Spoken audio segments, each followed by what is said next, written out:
प्रणाम। ओम नमः शिवाय। देखिए, आज मैं कुछ छोटे छोटे पौधे यहाँ अपने छोटे छोटे बैग्स में लगा रहा हूँ। ये कुछ फूल हैं जो, अब आपको मालूम है कि बसंत की ऋतु आ गई है। अब फूलों को लगाया जाना है तो जल्द से जल्द फिर ये उग जाएंगे कुछ ही दिनों में।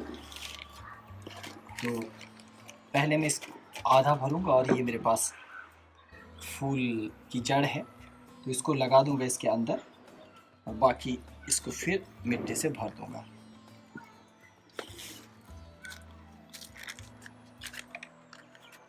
इस तरह से इसके चारों तरफ। आप सोच रहे होंगे कि क्या मैं आपको फूल लगाना सिखा रहा हूँ? हाँ, मैं आपको फूल लगाना नहीं सिखा रहा, मैं आपको सिखाऊंगा तो अध्यात्म की बात है। लेकिन हर चीज़ में अपने का अध्यात्म है। आपको जैसे कि मैं आज ये पौधे लगाता हुआ आपको क्यों दिखा रहा हूँ, क्योंकि आज एक तो मैंने आज के दिन इन पौधों को लगाने का कार्यक्रम बनाया हुआ है और आपको तो मालूम ही है कि खेती बाड़ी हमारे पूर्वजों का काम रहा है और लगातार बचपन से लेकर मुझे भी खेती का बड़ा शौक रहा है और जैविक कृषि और वैदिक कृषि का गुरुओं से मैंने पाठ लिया है, उसका अध्ययन भी किया है। तो आपको मैं एक खास चीज़ बताना चाहता हूँ, वह है विश्व रूप के बारे में। आप कहेंगे कि विश्व रूप क्या है? भगवान श्री कृष्ण का तो विराट स्वरूप सब ने देखा है, अर्थात उसके चित्र, फोटोग्राफ्स, और आजकल तो कंप्यूटर का ज़माना है, गूगल सर्च करके लोग कई कुछ देख लेते हैं। तो आखिर ये विश्व रूप क्या है? विश्व रूप का अर्थ क्या है और क्या है विश्व रूप? इस पौधे को लगाते हुए शायद आपको ये आसानी से समझ में आ जाए। जैसे कि मैंने एक छोटा सा पौधा चुना, ठीक, मान लीजिए ये पौधा आप हैं। कौन है? आप। ये है आप। आपकी छोटी सी जड़ें हैं और छोटा सा अस्तित्व। आप इस दुनिया को नहीं जानते, आप इस ब्रह्मांड को नहीं जानते, आप कुछ भी नहीं जानते कि सत्य क्या है, असत्य क्या है, जीवन क्या है, बसंत क्या है, पतझड़ क्या है, सुख दुख क्या होते हैं, हवा के झोंके तूफान क्या होते, सूरज की तीखी रोशनी क्या होती है और बारिश की फुहारें और तेज बारिश क्या होती है। आप कुछ भी नहीं जानते, आप इसी की तरह तो है। देखिए, हमारा जीवन भी ऐसा ही है। हम सुख दुख, पीड़ा, मान सम्मान, इन सब चीज़ों के बारे में कुछ नहीं जानते जब हम पैदा होते हैं, जब हम छोटे से नन्हे से शिशु हैं अपनी माँ की गोद में। ये भी आंखें मूंदा हुआ एक छोटा सा पौधा है पुष्प का, जो बड़ा होगा एक दिन, बहुत विराट होगा। तो कैसे होगा? अब इसकी पद्धति देखिए। सबसे पहले इसको बनने के लिए चाहिए, बढ़ने के लिए चाहिए मिट्टी। क्या चाहिए? मिट्टी। ये मिट्टी कौन है? ये मिट्टी है आपका परिवेश। अगर आपका परिवेश खराब होगा, आसपास आपके वातावरण में वो बातें नहीं होंगी जो आपको विकसित होने का अवसर दे, तो आप विकसित नहीं हो पाएंगे। हमको पृथ्वी पर जन्म मिला है, पृथ्वी पर हवा है, पानी है, जीने के संसाधन है, तो इसका मतलब ये नहीं है कि अब आपको वास्तव में पूर्ण परिवेश मिल चुका है। इस परिवेश में भी आपको एक और परिवेश चाहिए। जैसे कि इस पौधे को मैं इस अलग से पैकेट में क्यों लगा रहा हूँ? पुष्प के पौधे को मैं तो इसे सीधे खेत में भी लगा सकता हूँ, हाँ, लेकिन वहाँ मुझे इसकी ज़्यादा सुरक्षा करनी पड़ेगी, क्योंकि आसपास के खरपतवार और घास इतने ज़्यादा हो जाएंगे कि शायद मेरा छोटा सा नन्हा सा ये पौधा, इसका अस्तित्व खतरे में आ जाए। समझ में आया? जैसे कि आप हैं मेरे छोटे से नन्हे से पौधे, आपको मैं सीधे खेत में नहीं लगाना चाहता, आपको मैं सीधे इस दुनिया में पैदा करके, इस दुनिया में नहीं कहता कि आप इस दुनिया में जाकर बढ़ जाइए। मैं क्या कहता हूँ आपको कि आप कुलांतक पीठ आइए, अपने गुरु के पास जाइए, किसी अच्छे परिवेश में रहिए जहां आपको एक सुनिश्चित वातावरण मिले। जबकि ये है, ये पैकेट आपने देखा, ये थैली असीमित नहीं है। कुलांतक पीठ आपको असीमित नहीं बना सकती, लेकिन असीमित बनाने के लिए एक वातावरण देती है। क्योंकि अगर मैंने इस पौधे को सीधे खेत में लगा दिया तो वहाँ और भी खरपतवार उगेंगे, मुझे हर रोज़ बहुत ध्यान इसका रखना पड़ेगा। अब इसके लिए मैंने ये विशेष मिट्टी बनाकर, विशेष परिवेश बनाकर इसके भीतर ये पौधा डाल दिया और अब मैं धीरे धीरे इसको भरूंगा। अर्थात आप एक छोटे से पौधे हैं, आपको एक विशेष कोलांतक पीठ जैसे परिवेश की आवश्यकता रहती है, जहाँ पर गुरु एक किसान की भांति आपके साथ व्यवहार करता है। कभी आपको डांटते हैं, गालियां देते हैं, फटकारते भी हैं, लेकिन आपको एक योद्धा की तरह तैयार करते हैं। किस चीज़ के लिए? जीवन जीने के लिए और जीवन में विकसित होने के लिए। अब विश्व रूप क्या है? अब ये पौधा जो इस पैकेट के अंदर है, ये नहीं जानता कि ये कौन है। क्या इसको मालूम है कि ये कौन है? हाँ, ये पौधा तो अभी जानता ही नहीं कि ये कौन है। कितना सुंदर है और कितने सारे पुष्प इसमें खिलेंगे और कितना बड़ा ये बनेगा, इसमें पत्ते आएंगे और इससे सुगंध आएगी और दूर दूर से भंवरे इसकी तलाश करते हुए इसकी तरफ आएंगे और ये सभी भंवरों को रस देगा और ये अपने भीतर बीज पैदा करेगा और ये आगे अपनी वंशावली को भी बढ़ाएगा। विश्व रूप क्या है? विश्व रूप है इस छोटे से नन्हे सी जड़ से, नन्हे से बीज से विकसित होकर बड़ा हो जाना। आपने अर्जुन और भगवान कृष्ण का संवाद गीता में सुना होगा। भगवान अंततः उनको अपने विश्व रूप का दर्शन करवाते हैं। जब भगवान का विराट रूप होता है उसे ही विश्व रूप कहा जाता है। विश्व अर्थात ये पृथ्वी नहीं, संपूर्ण ब्रह्मांड। संपूर्ण ब्रह्मांड उस परमात्मा में समाया हुआ है और हम भी लघु से विराट होते हैं। हम अणु के बराबर सूक्ष्म हैं, अणुओं से भी सूक्ष्म। आपको तो मालूम है कि आजकल विज्ञान कहता है एनर्जी के लेवल पे, हम तो उससे भी सूक्ष्म लेवल पे अगर आप सोचेंगे, बात करेंगे तो इतनी महीनतम इकाई हमारी है कि आप उसकी कल्पना नहीं कर सकते। हम उतनी महीनतम इकाइयों से मिलकर बने हुए होते हैं और हम कितने विराट हैं इसकी भी आपको कल्पना नहीं है। इन बीजों की भांति ही आपको तो लगता है जितने हम हैं इतने ही रहेंगे। तो आपको उस असीमित हो जाने के लिए एक विशेष पैकेट की ज़रूरत है, उसके अंदर सुंदर मिट्टी की ज़रूरत है, फिर इसके लिए सुंदर जल पानी की ज़रूरत है, फिर धूप की ज़रूरत है, परिवेश की ज़रूरत है। एक किसान अच्छी तरह समझता है कि इतने सारे बीजों को कैसे उगाया जाए। अब मेरे पास सिर्फ इतने ही बीज नहीं है, आपने तो ये देखे कि ये बड़े बीज थे। अब मैं आपको ऐसे बीज दिखाऊंगा कि आपको देखकर चक्कर आने लगेगा। पहले मैं आपको सबसे छोटे बीज दिखाता हूँ। इसके लिए मेरे पास ये छोटी सी व्यवस्था है। अब ये बीज सीधे सीधे मिट्टी में नहीं पनप सकते, इसलिए मैं क्या करूँगा, इसमें थोड़ा सा रेत मिला दूंगा। देखिए मैंने रेत लिया, मिट्टी में थोड़ा सा मिला दिया, ये इस तरह से, और अब रेत और मिट्टी को मैंने आपस में मिला दिया। थोड़ा सा और मैं रेत इस पे डालूंगा। ये देखिए, ये मिट्टी पे रेत, थोड़ा सा और रेत, थोड़ा सा और रेत। अब इनको मिला दूंगा आपस में, ये ऐसे ऐसे, और इसका पूरा मिश्रण बन जाएगा। अब देखिए, इससे पहले वाले पैकेट में मैंने सिर्फ मिट्टी डाली थी और उसमें कुछ रेत नहीं मिलाया है, लेकिन अब इन बीजों के लिए मैं यहाँ रेत मिला रहा हूँ। तो एक किसान को ये अच्छी तरह से मालूम होता है कि कैसा परिवेश बीजों के लिए चाहिए, किस तरह की मिट्टी चाहिए। ठीक वैसे ही इस जीवन में गुरुओं का भी बड़ा महत्व है कि वो आपको तराशते हैं, बताते हैं कि आपको कैसा बनना है। आपने देखा होगा कि संगीत की शिक्षा लेने के लिए आपको संगीत के गुरु के पास जाना पड़ता है, नृत्य की शिक्षा लेने के लिए आपको नृत्य के गुरु के पास जाना पड़ता है, स्कूल में पाठ्यक्रम है उसके लिए आपको स्कूल के शिक्षकों के पास जाना पड़ता है। ठीक उसी तरह आध्यात्मिक जीवन भी एक सूक्ष्म जीवन है, उसको जानने के लिए उसी तरह के गुरु के पास जाना पड़ता है जो कि उस कार्य में कुशल हो। तो आपका ऐसा विकास होता है जो आपने कभी देखा नहीं। क्या आपके भीतर विराट पुरुष होने की संभावना छिपी है? क्या आपके भीतर इस ब्रह्मांड से उस पार जाने की संभावना छिपी है? क्या आपके भीतर कुछ अलौकिक होने की संभावना छिपी है?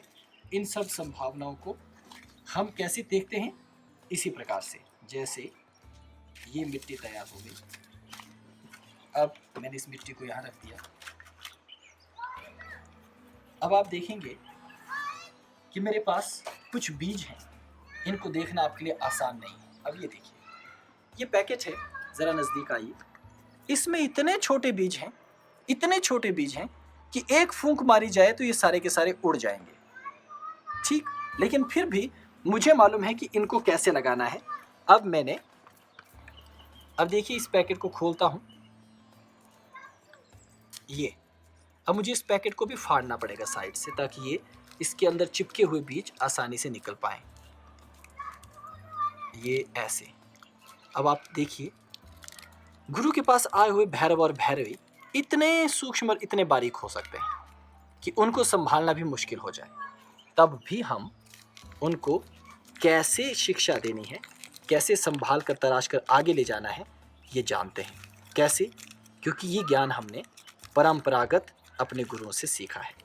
देखिए इतने छोटे बीज, अब इन बीजों को इस तरह से मुझे यहाँ मिट्टी पर बिल्कुल ऊपर लगाना होगा। थोड़ी सी मिट्टी हटाऊंगा और ये बीज यहाँ जाएंगे एक ही स्थान पर। देखते रहिए, ये अब आपको दिखाई भी नहीं दे रहे होंगे ये बीज यहाँ है, इतनी कम जगह पे।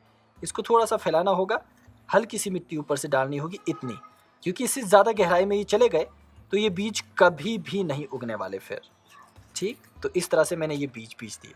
तो अब आप ये सोच सकते हैं कि इस ब्रह्मांड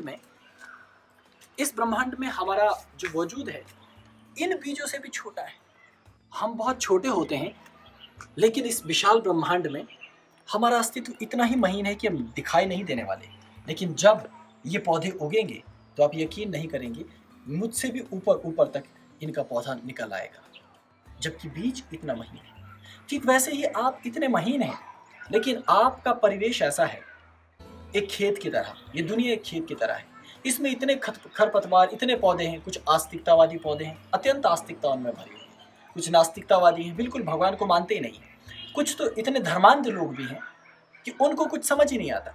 अब आप सोचिए कि मैंने एक चित्र बनाया जिसके पीछे भगवान विष्णु हैं, उनके आगे भगवान कृष्ण हैं, उनके आगे मैं एक आसन पर बैठा हूँ।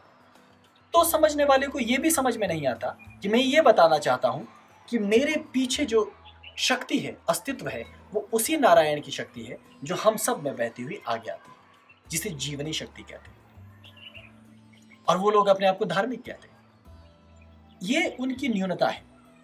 इस तरह के एक आध व्यक्ति नहीं, दुनिया में अनेकों व्यक्ति मिलेंगे। आपको आधे लोग ऐसे भी मिलेंगे जो हंसेंगे, हाँ देखो ये क्या बता रहा है, ये क्या कर रहा है। आधे लोग ऐसे भी मिलेंगे जो कहेंगे ये तो बिल्कुल झूठ है, बकवास है। कुछ ऐसे भी मिलेंगे जो एकदम से चरणों में दंडवत हो जाएंगे, वाह क्या चमत्कारिक बात कह रहे हैं। क्यों? क्योंकि दुनिया एक बड़ा विशाल खेत है जिसमें इतने खरपतवार होते हैं कि इतने नन्हे पौधों को उगने का अवसर ही नहीं मिल पाता। 100 बीज बीजेंगे तो उसमें से कोई 2 या 4 पौधे ही निकल आएंगे। लेकिन जब उनको हम विशेष परिवेश देते हैं तो वो पौधे निकल आते हैं। जैसे मेरे पास कुछ और पौधे भी हैं, मैं इनको भी इसी तरह से निकालूंगा, क्योंकि ये भी इतने नन्हे हैं कि इनकी जान इस थैली में अटकी हुई है, जैसे कि आपकी और हमारी जान इस पृथ्वी पर अटकी हुई है। हम काम करते रहते हैं, हमारे पास परिवार है, रिश्ते नाते हैं, हमें पैसे भी कमाने हैं, हमें समाज भी चलाना है, अपनी गृहस्थी भी देखनी है। तमाम कार्यों को करते हुए हमें अपने वास्तविक सत्य को भी जानना है, जो है विश्वरूप। भगवान कृष्ण के विराट स्वरूप को जब अर्जुन ने देखा तो घबरा गए। उन्होंने कहा, मुझे हर दिशा में केवल आप हर दिशा में दिखाई दे रहे हैं, चारों तरफ मैं भय से आक्रांत हो रहा हूं, इसलिए आप अपने साधारण रूप में आ जाइए। यही कारण है कि हम अपने जीवन में साधारण रूप में ही रहना चाहते हैं, क्योंकि कभी कभी हम अपने ही स्वरूपों से भी घबरा जाते हैं, दूसरे के स्वरूप को भी नहीं देख पाते। कोई व्यक्ति तरक्की करने लग जाए, कोई व्यक्ति ऊंचा उठ जाए, कोई धर्म में तेज हो जाए, कोई अध्यात्म में तेज हो जाए, तो बर्दाश्त नहीं होता ना।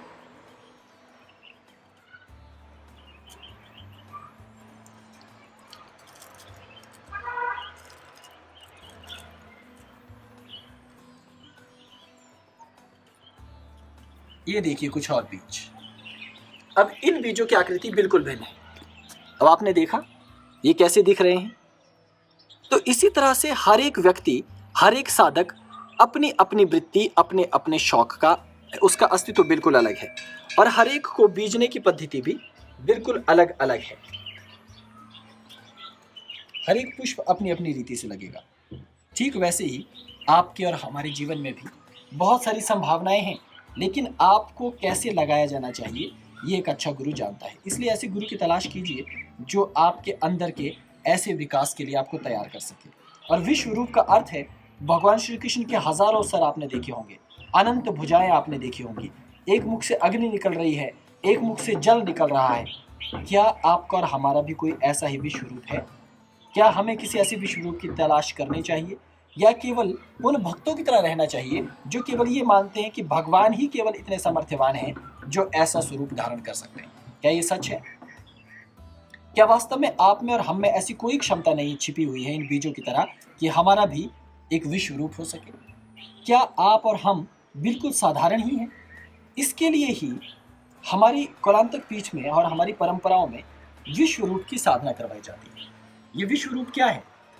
अपनी तलाश, लेकिन एक अलग तरीके से। विश्व रूप की साधना आपकी अपनी साधना है, ना कि नारायण की साधना। लोग कहते हैं कि नारायण की साधना भी तो विश्व रूप की साधना है। हाँ, ये सच है। क्यों? क्योंकि जो भी इस सृष्टि को आगे ले जाता है, जो भी शक्ति इस सृष्टि को आगे बढ़ाती है, वो नारायणी शक्ति ही तो है। जैसे मैं अभी इन बीजों को रोप रहा हूँ और इनके जीवन को आगे ले जा रहा हूँ, तो मेरे भीतर एक तत्व छिपा है, उसे कहते हैं नारायण, विष्णु, जो कि इस सृष्टि को आगे ले जाते हैं। यदि आप भी कुछ सृजन करते हो, उसे आगे ले जाते हो, तो आपके भीतर भी कौन छिपे हैं? नारायण।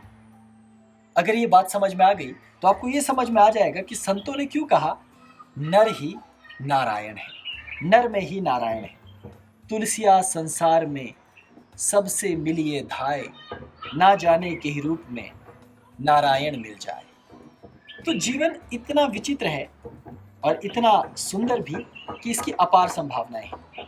तो इसीलिए मैं आपकी प्रतीक्षा कर रहा हूँ। मैं चाहता हूँ कि आप भी उठें, अपने कदम बढ़ाएं, अपने जीवन को आगे ले जाएं। और प्लीज़, अगर आप अपने आप को बहुत ज़्यादा साइंटिफिक समझते हो ना, तो ये मत सोचना कि मुझे साइंस नहीं आती, या मुझे नहीं पता कि हिग्स बोसॉन क्या होता है, या मुझे नहीं पता कि ईथर जैसी चीज़ों की जो हाइपोथेसिस और थीसिस थी वो क्यों गलत हो गई, या मुझे नहीं पता कि रिलेटिविटी क्या होती है, या मुझे नहीं पता कि अभी वर्तमान समय में साइंस क्या कर रही है, या मुझे ये नहीं पता कि हमारे किस किस ग्रह पर कौन कौन से उपग्रह पहुंच चुके हैं, और क्या मुझे ये नहीं पता कि हमारा विज्ञान और चिकित्सा विज्ञान कितने आगे पहुंच गया है। मुझे सब मालूम है। और मैं वैसा आध्यात्मिक व्यक्ति नहीं हूं जो केवल माला जपता रहता है। इसीलिए मैं आपको ये कहना चाहता हूं, मैं ये नहीं बताना चाहता कि मैं बहुत बड़ा 30 मार खाऊं, लेकिन मैं ये बताना चाहता हूं कि मैंने धर्म अध्यात्म को केवल उसी रूप में नहीं जाना है जो कि आप मानते हैं, कि भगवान विष्णु का एक चित्र बना लिया और कहा कि यही भगवान विष्णु है। आप मुझे चित्रों से बेवकूफ़ नहीं बना सकते। भगवान विष्णु क्या, अगर आपने एक पुराण पढ़ लिया, विष्णु पुराण या देवी भागवत ले आए और कृष्ण की लीला मुझे बताने लग जाओ और कहो कि यही कृष्ण का सार है, तो मैं उन मूर्खों में से नहीं, मैं नहीं विश्वास करता। क्योंकि मेरे मानने के तरीके, मेरी रिसर्च के तरीके, मेरे खोज के तरीके बिल्कुल अलग हैं। क्यों? क्योंकि मैं कौलांतक पीठ का योगी हूँ। इसीलिए आपको भी विश्व रूप की साधना करनी चाहिए। वो भगवान जो कहता है यो मां पश्यति सर्वत्र, जो कहता है कि मैं सभी प्राणियों के हृदय में छिपा हुआ, जो किसी उल्टे वृक्ष के समान है, उस नारायण की नारायणी शक्ति मेरे भीतर कहाँ समाहित है, इसी की तलाश विश्व रूप साधना के माध्यम से होती है। इसीलिए आज से ही आप भी वृक्षारोपण शुरू कर दो, बीज बीजना शुरू कर दो, क्योंकि इन्हीं बीजों को बीज कर आपके भीतर नारायण कहाँ छिपे हैं वो वृक्ष के रूप में सामने आने शुरू हो जाएंगे। लोग क्या कहते हैं इसकी फिक्र मत करो, अपनी तलाश आपको खुद करनी पड़ेगी। जैसे वैज्ञानिक किसी को बताए बिना अपनी खोजों में जुटे हैं ना, जैसे गणितज्ञ लगातार अपनी इक्वेशंस को सॉल्व करने में जुटे हैं ना, वैसे ही अध्यात्मवादी भी अपनी अपनी दुनिया में अपने अपने लोगों के साथ इन कार्यों में जुटे हुए हैं। तो जुटे रहिए। मैं इन पौधों को आज पूरी तरह से रोप कर मुक्त हो जाता हूँ और फिर आपसे बात करूँगा किसी अन्य विषय को लेकर। लेकिन विश्व रूप के संबंध में मैं इतना ही कहना चाहूँगा कि आपके पास दोनों पद्धतियाँ हैं। पहले अपने अंदर के छिपे विश्व रूप को जानना। विराट है वो, सुंदर है वो, अनंत है वो, इन फूलों की तरह ही जो अभी बीज है वैसे आप एक दिन वृक्ष हो जाओगे, अनंत सुगंधित। और दूसरा विश्व रूप जिसने संपूर्ण विश्व को व्याप्त कर रखा है, ऐसे विश्व रूप को जानने की जरूरत है। तो मैं फिर लौटूंगा, अपना ध्यान रखिएगा। ओम नमः शिवाय, प्रणाम।